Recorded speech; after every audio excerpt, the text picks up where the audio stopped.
ପକେଟରେ ପୁରେଇ ଦେଲେ। ଆଉ କାଳିଆ ନନା ବି ଭାଗବତ ପଢ଼ିଲା ବେଳେ ଜଗନ୍ନାଥ ପୂର୍ଣ୍ଣ କରିଦିଅନ୍ତି। ଏମିତି ଅନେକ ଦିନ ବିତିଗଲା।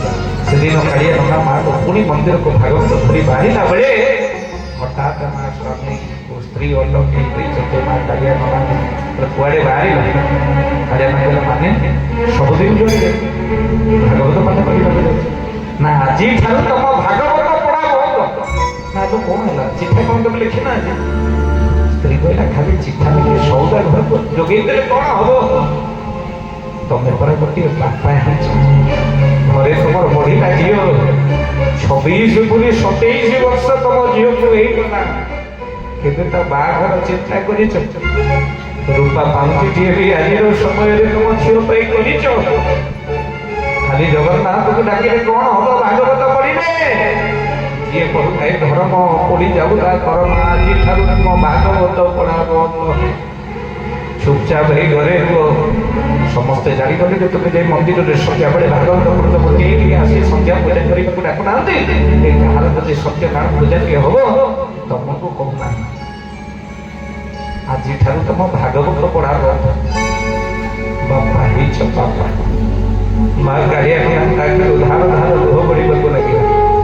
କାଳିଆ ନନା କହିଲେ ମୁଁ ସେଟା ଗୋଟେ ଝିଅର ବାପା, ହେଲେ ମୁଁ ଯାହା ପାଖକୁ ଯାଉଛି ସିଏ ହଉଛି ଜଗତର ପିତା। ଜଗତ ତାକୁ କଣ କହେ ଜାଣିଛୁ? କଣ ଡାକେ ଜାଣିଛୁ? ସମସ୍ତେ ତାକୁ କହନ୍ତି ମା ପ୍ରାର୍ଥନା କରନ୍ତି ତା ପାଖରେ, ଆଉ ଡାକି କହନ୍ତି ହେ ଜଗତ ପିତା ତୁମେ ବତା।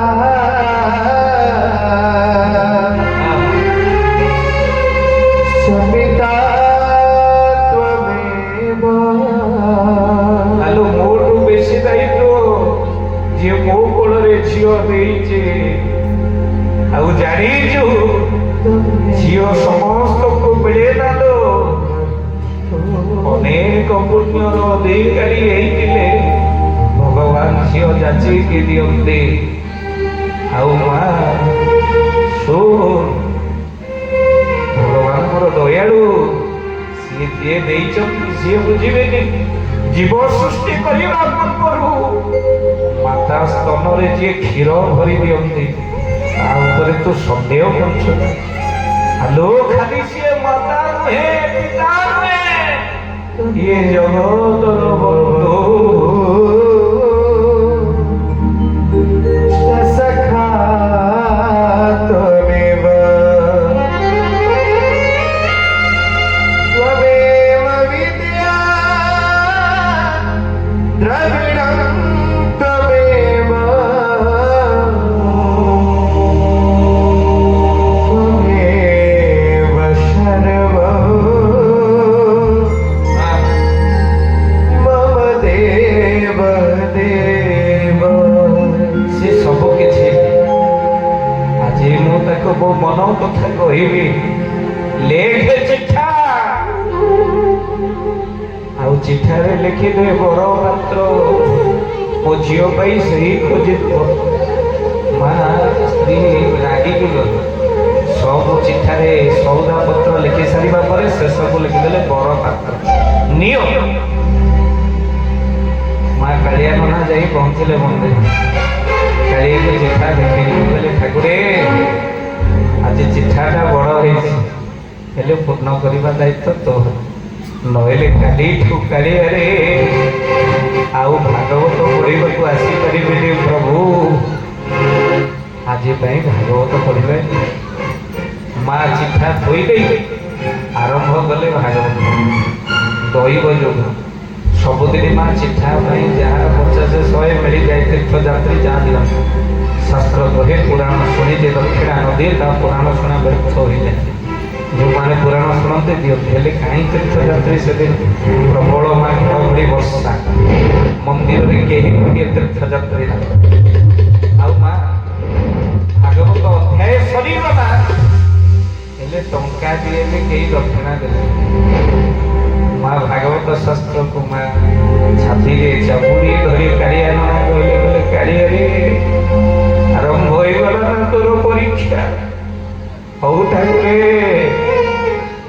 ପାଖକୁ ଆସିପାରିବେନି, କିଏ ତ ଅଶାନ୍ତିରେ ଆସିବ।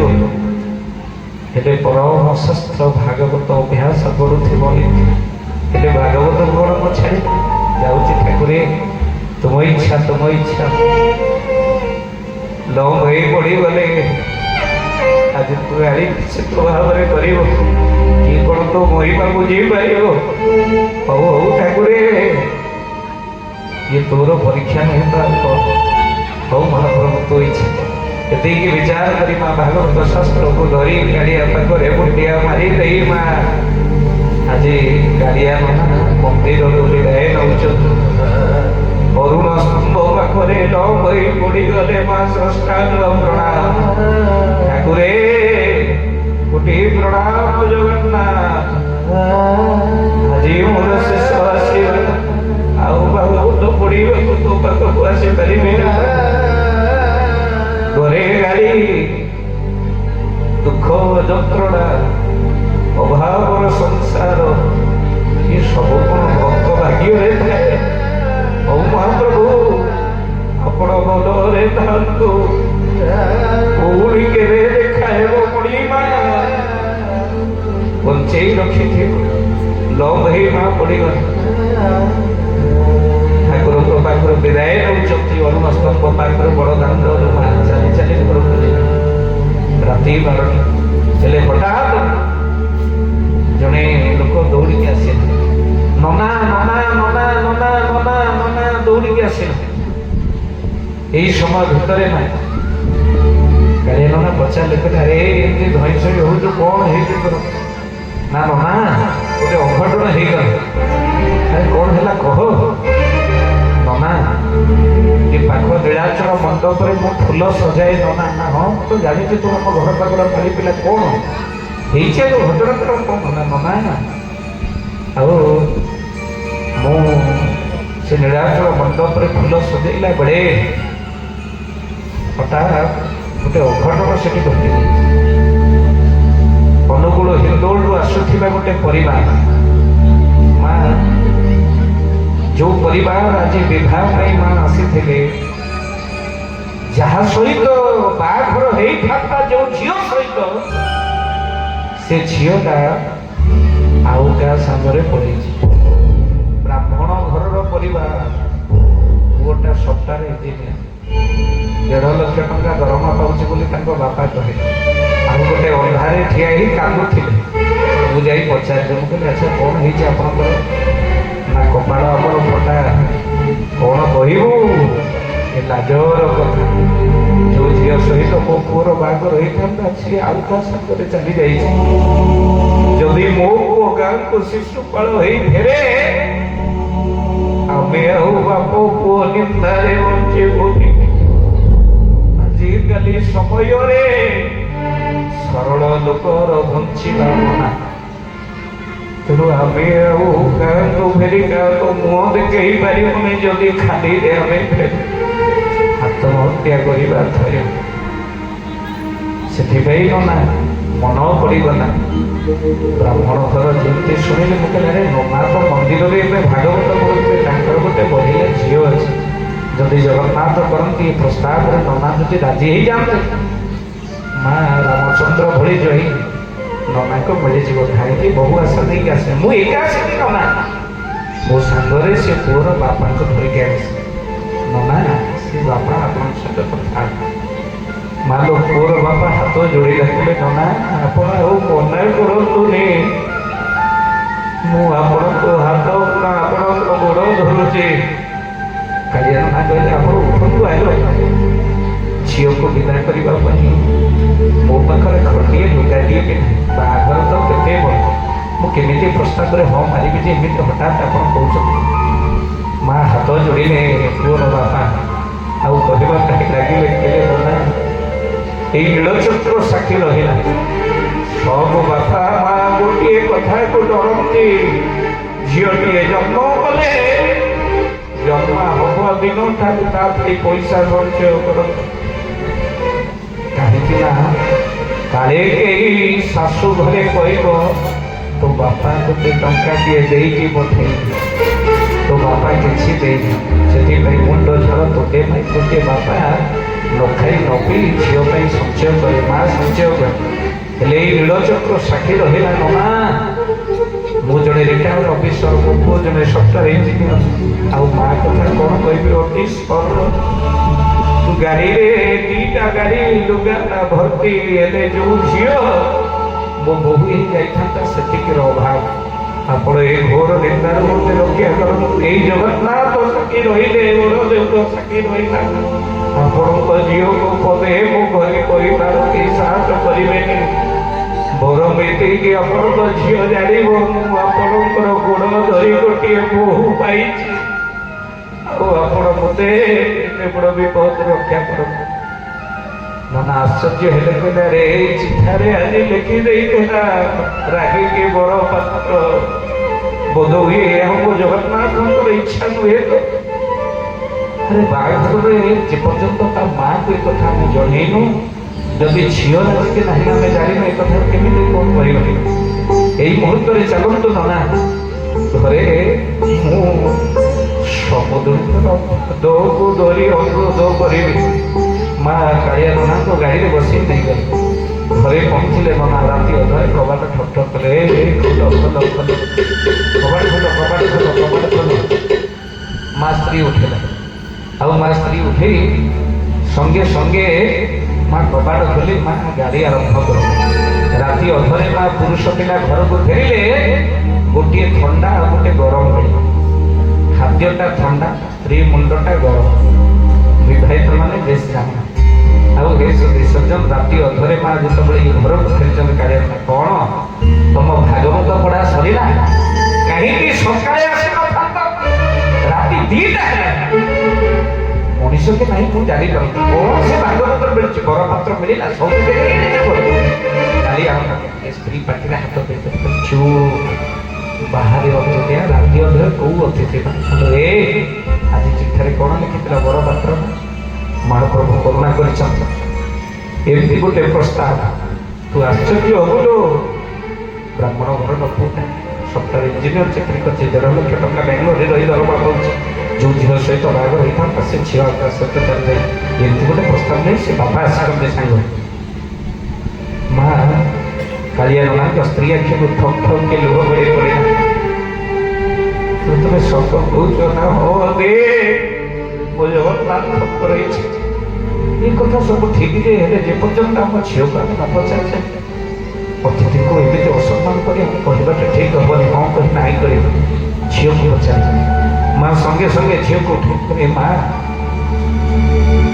କାଳିଆ ନନା କହିଲେ, ହ୍ୟାଲୋ ଏମିତି ଗୋଟେ ପ୍ରସ୍ତାବ, ଯଦି ତୁ ରାଜି ହବୁ ଏ ବାହାଘର ହବ, ହେଲେ ବାହାର ଥିବା ଅତିଥିଙ୍କୁ ମୁଁ ମନା କରିଦେବି। କ'ଣ କହୁଛ ମା?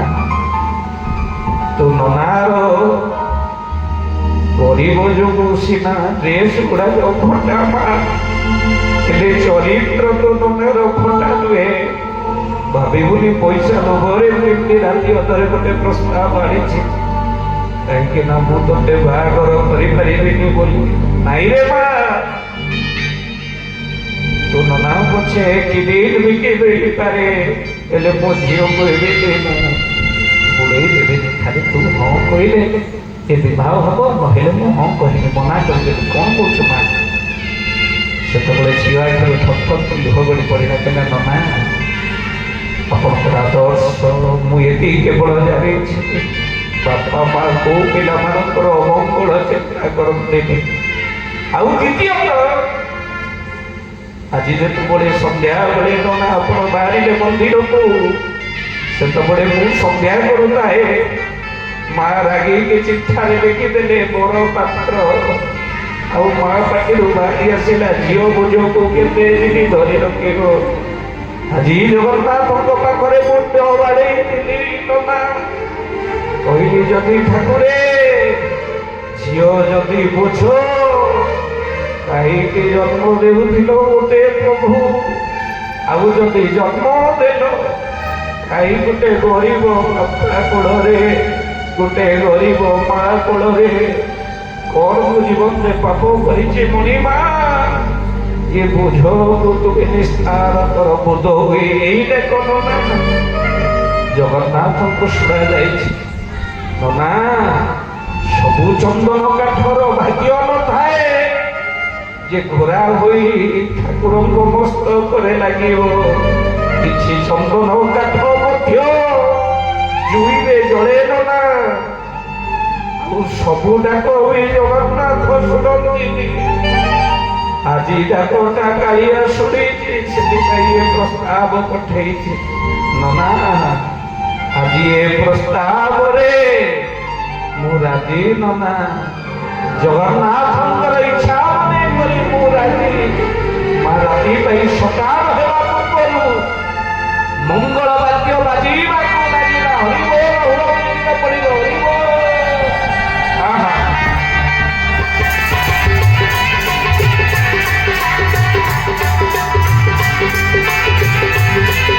हरि बोल हुरमुंड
भगवान के मां राति पाई सकाळ हेबा पूर्व झील विदा सरीगल समय भीतर आप जानते जीवन में जदि किसी दुख थाए सब तो बड़ कष्ट थाए माँ झील जन्म कर पर हाथ में टेकी देवार कष्ट बापा तो से पर्यंत हसुए जे पर्यंत झील माँ गाड़ी में न बसी आउ जो झील माँ विदाय नहीं गाड़ी में बसी आउ झील जो माँ बापा को धरी कांदी लगे से बापा पाद तलू माटी खसी जाए से भी अनुभव हुए मो झीलटा आज विदाय हम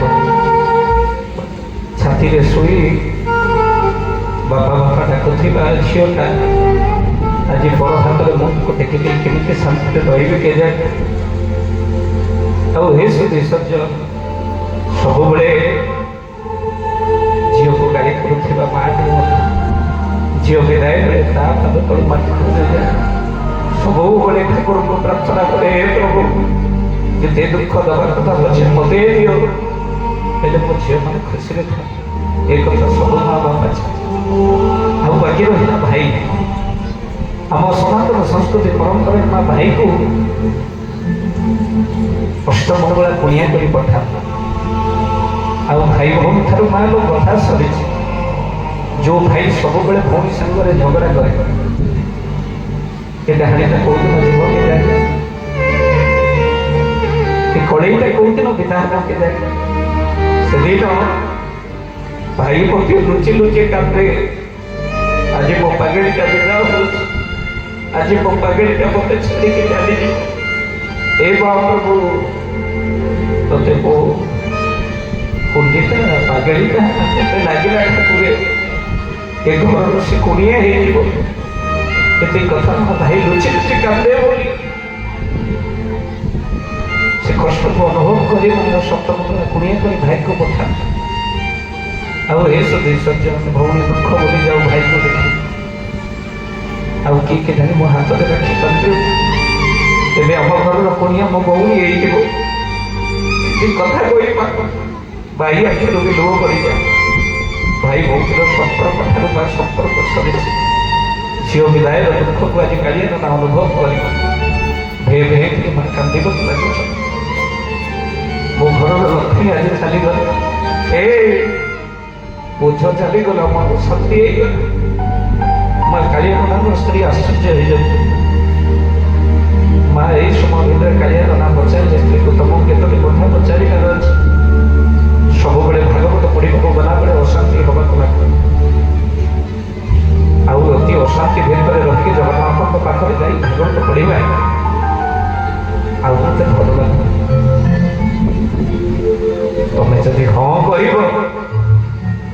সন্ধ্যা হেলে ভাগবত পাঠ করিবাকু যাবি নহলে এ ভাগবতକୁ ନେଇ ସମୁଦ୍ରରେ ଭସେଇ ଦେଇ ଆସେ। କଣ ତମେ କହୁଛ କୁହ? ଦେଖିଲ ତ ମୋ ଜଗନ୍ନାଥଙ୍କ କୃପା। ସମସ୍ତେ କହନ୍ତି ବ୍ରାହ୍ମଣ ହେଇ କେବେ ଚନ୍ଦ୍ରକୁ ହାତ ବଢେଇ ପକାନ୍ତି। ଭୁଲ। ଜଗନ୍ନାଥଙ୍କ କୃପା ହେଲେ ବ୍ରାହ୍ମଣ ହାତରେ ବି ଠାକୁର ଚନ୍ଦ୍ରକୁ ଧରେଇବେ।